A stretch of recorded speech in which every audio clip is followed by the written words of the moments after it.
Boa tarde. Eu estou cansado. Se ideia de se eu começar a dormir no meio da apresentação, só dar um toque no cotovelo para acordar bem.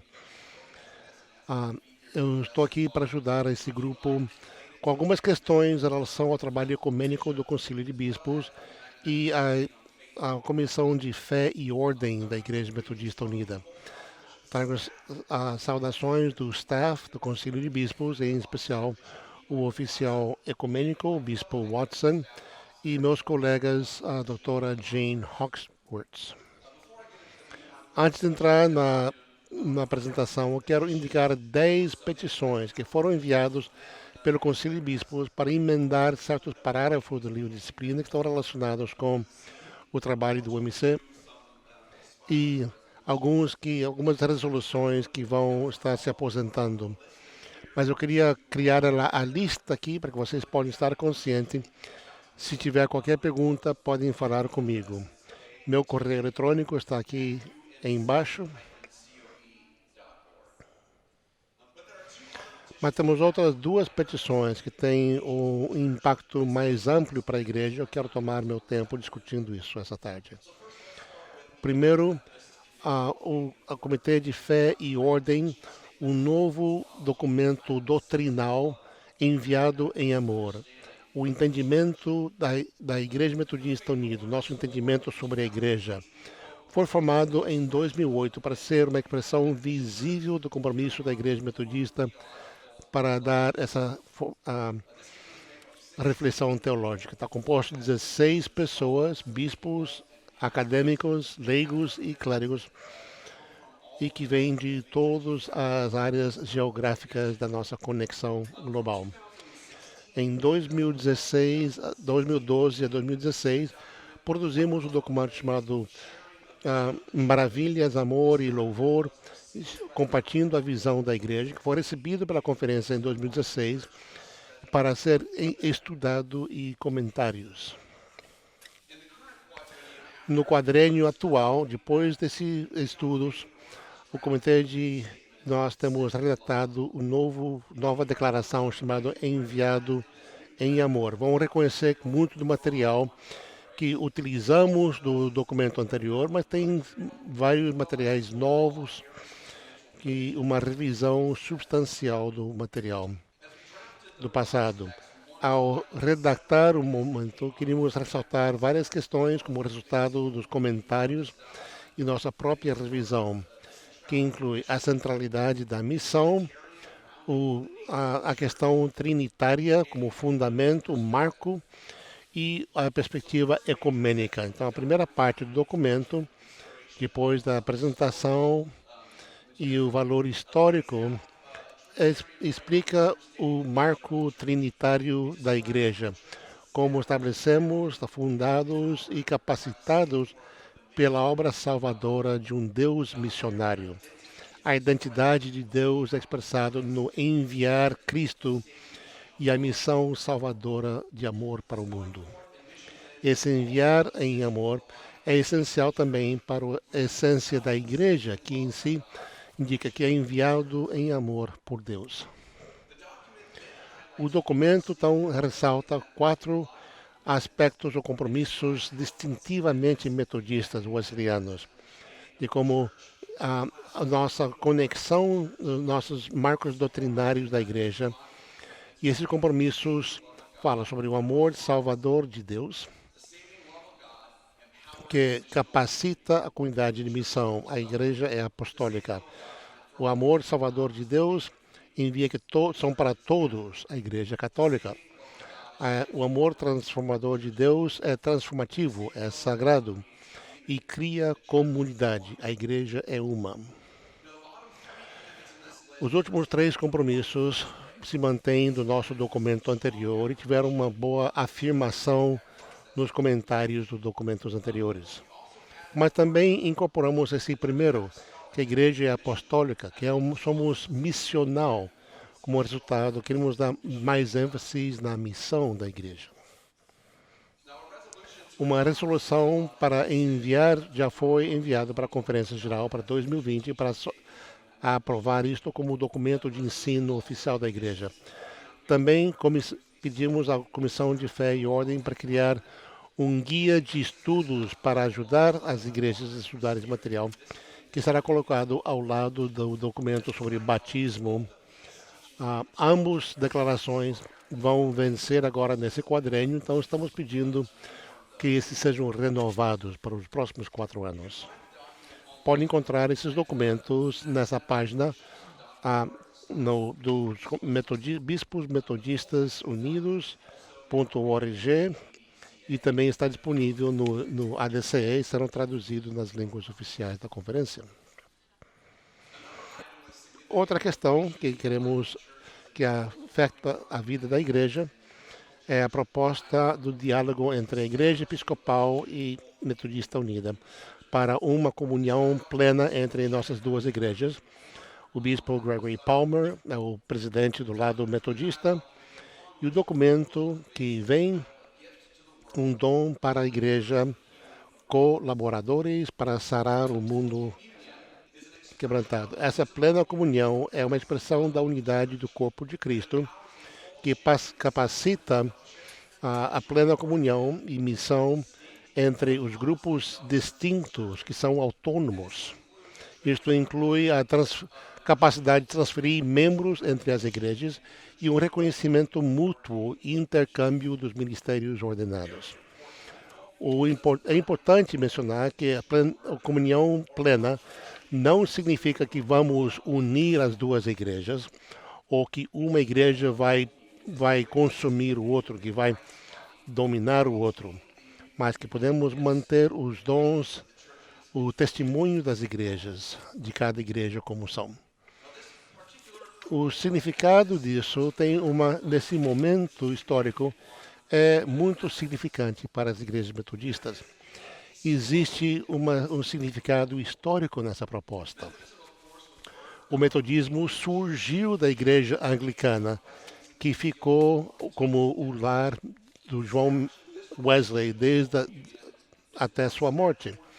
Então, é uma maneira de superar a divisão entre os anglicanos e metodistas, e o que significa nossa relação histórica e conexão prática com as igrejas anglicanas. Também tem um significado ecumênico importante. Com essa relação, podemos fechar o círculo de comunhão entre 4 denominações distintas. Aqui temos o que já existimos, uma relação de plena comunhão com a Igreja Luterana Evangélica da América, a Igreja Morava, a Igreja e com Metodista Unida, e que vamos ter a relação entre nós, cobrimos as 4 igrejas e novas possibilidades para a coordenação multilateral e missão compartilhada, dando testemunho para a missão da nossa igreja. E por último também tem essa relação na nossa situação atual dentro dos Estados Unidos. Para ser honesto, é muito interessante estar nesse diálogo de unidade cristã de parte da Igreja Metodista. Não os que trabalhamos no mundo ecumênico para a Igreja, que temos muitos assuntos que vão pesar na Conferência Geral.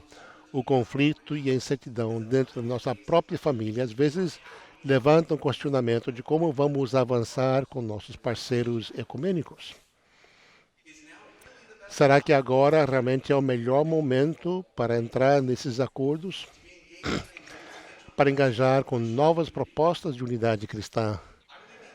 Eu acho que a resposta para essa questão é um sim, bem firmes. Somos mais fortes com as nossas parcerias ecumênicas. Temos recebido um apoio incrível e encorajamento dos nossos parceiros ecumênicos nesse momento. Todos cuidam pela igreja, querem ver que nossa igreja possa crescer e florescer. E ao entrar no futuro, podemos avançar numa posição mais forte se pudermos fazê-lo junto aos nossos parceiros ecumênicos. Eu acho que esse é um momento próprio propício para esse momento, para enviar uma mensagem de quem somos como Metodistas Unidas, o tipo de igreja que desejamos ser. Se vamos entregar-nos ao impulso de ser só internamente ou que vamos virar aos nossos parceiros exteriores também. Se também podemos constitucionalmente poder olhar, orar e trabalhar pela unidade de toda a igreja de expressão. E Cristo também implora que devemos buscar essa unidade.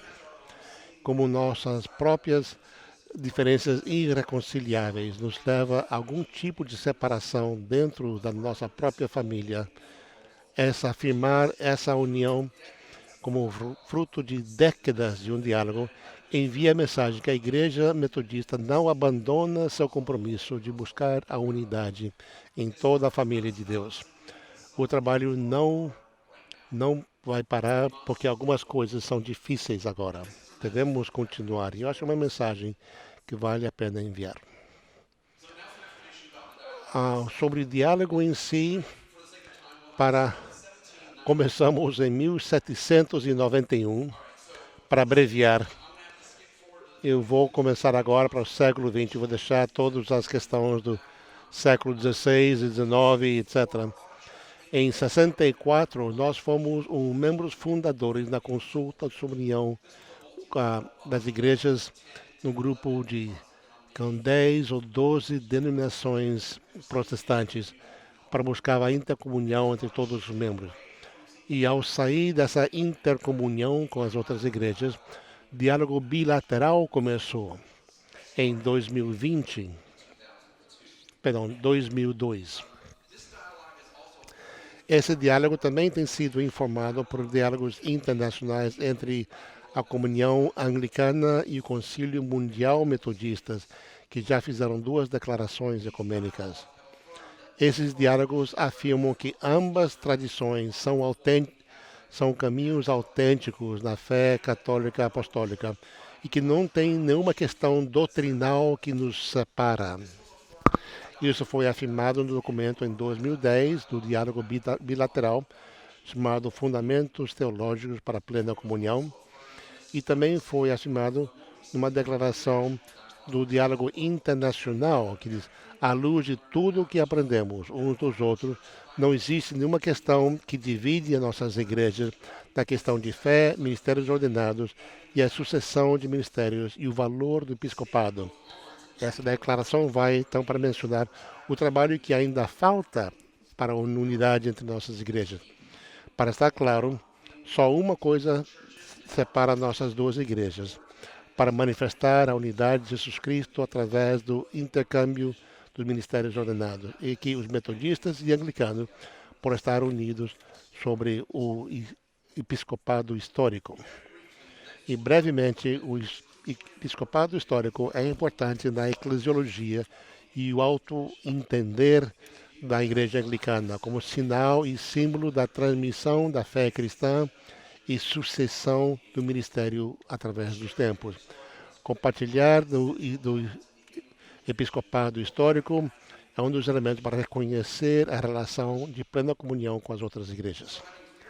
Então, ao abrir o caminho sobre a questão de teologia e doutrina, o trabalho que falta ainda é de criar um caminho para compartilhar nos sinais do episcopado histórico com a Igreja Anglicana.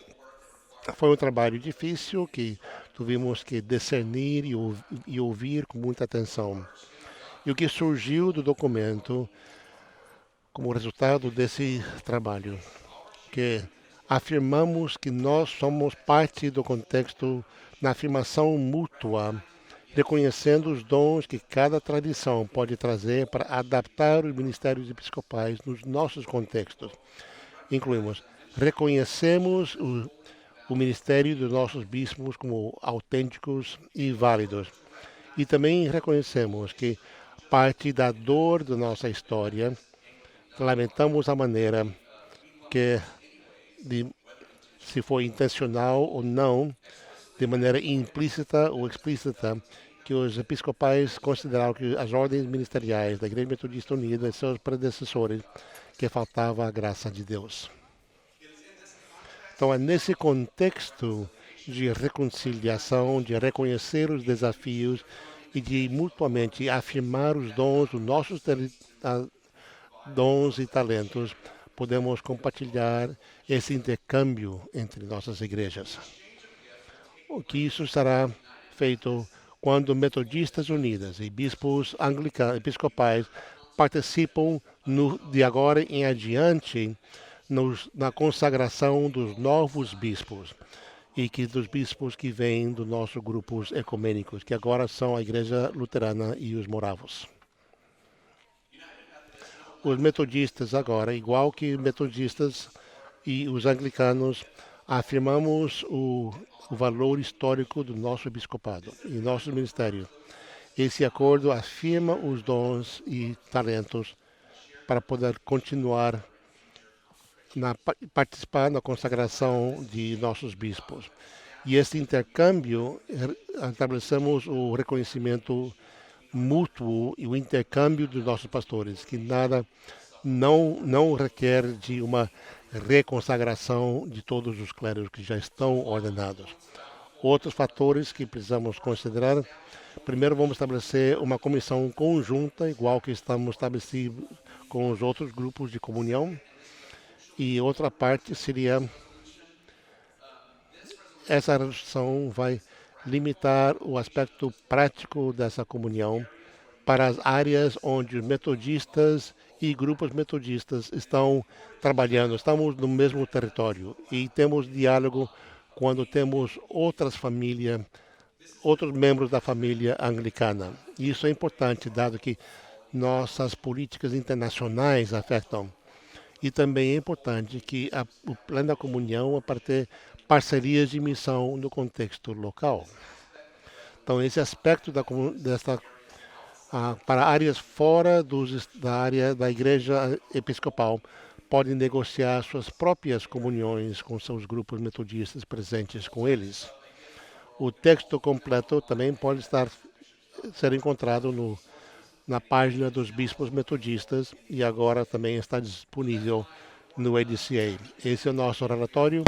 Obrigado pela oportunidade e agora posso responder a qualquer pergunta.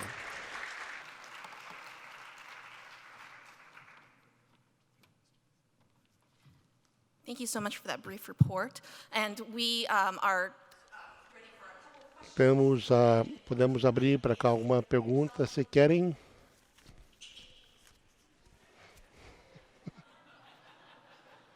It's getting to be the end of the day.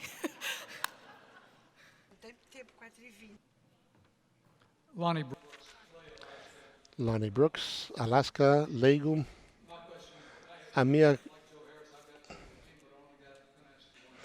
Eu tenho várias perguntas, mas só tenho tempo para agora.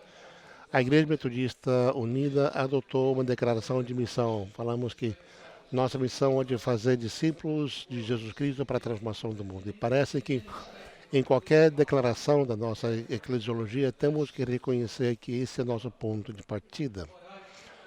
O que eu estou vendo é que existe um reconhecimento da missão, mas não tanto do que diz que vem depois disso na disciplina, que o ênfase central de fazer discípulos é na igreja local e no ministério de extensão.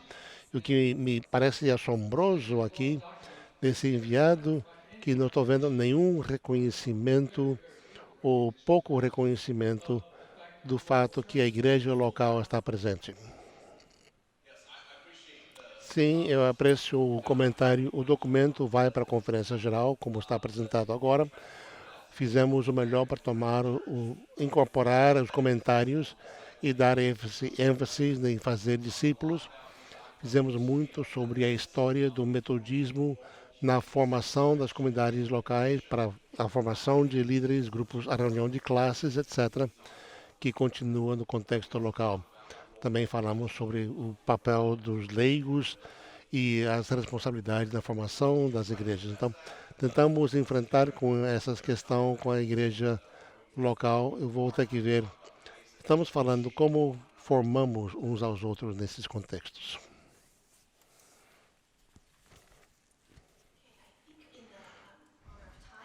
para respeitar o tempo, se houver outra pergunta.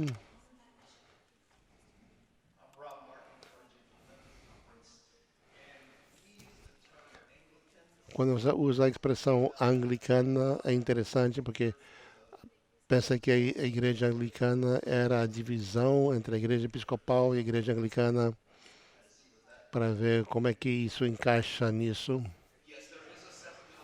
Se existe a igreja anglicana de América do Norte, que se separou da igreja episcopal. Quando eu falo de anglicano, estou falando da comunhão anglicana mundial, que tem todas as várias províncias, na qual a igreja episcopal é uma dessas províncias. Que a outra, a igreja anglicana de América do Norte não é parte dessa comunhão anglicana. Eu estava referindo-me à comunidade anglicana mundial.